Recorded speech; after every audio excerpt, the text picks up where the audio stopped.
attorney for Travis Scott spoke out in defense of the rapper amid criticism for not stopping his Astroworld festival performance as the crowd became dangerous and left 8 people dead.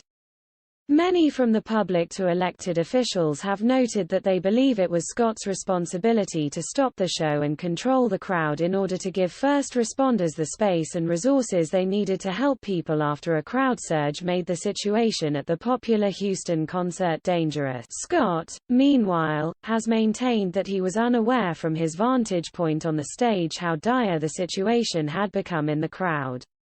He claims he wasn't made aware of the deaths until well after the show ended. There has been multiple finger-pointing, much of which has been by city officials, who have sent inconsistent messages and have backtracked from original statements, McPherson wrote.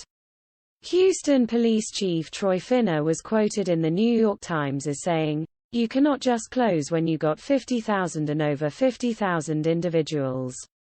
We have to worry about riots, when you have a group that's that young." Yet, just a short time later, Chief Finner states the responsibility to stop. Indeed, Finner told the New York Times that rioting among the already rowdy crowd was a concern he had if the show ended early. He also stated that he met personally with Scott and his team before the concert to discuss potential dangers that could arise from the 2021 Astroworld audience.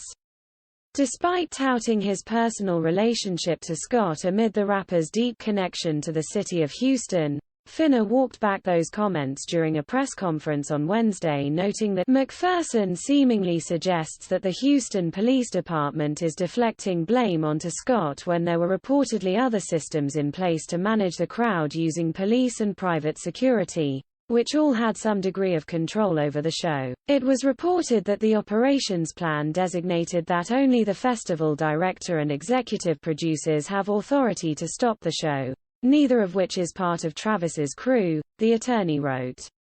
This also runs afoul of HPD's own previous actions when it shut down the power and sound at this very festival when the performance ran over 5 minutes back in 2019. The statement concludes, "Investigations should start proceeding over finger-pointing so that together, we can identify exactly what transpired and how we can prevent anything like this from happening again." Shortly after the incident, Scott broke his silence on social media, noting that he was devastated to learn that people died at his show. In a subsequent statement, he reiterated claims made by his longtime girlfriend, Kylie Jenner, in which she stated that he couldn't see the crowd well enough to recognize what was going on from the stage. My fans, really mean the world to me, and I always just really want to leave them with a positive experience, and any time I can make out anything that's going on, I stop the show and help them get the help they need, you know. I could just never imagine the severity of the situation," Scott said.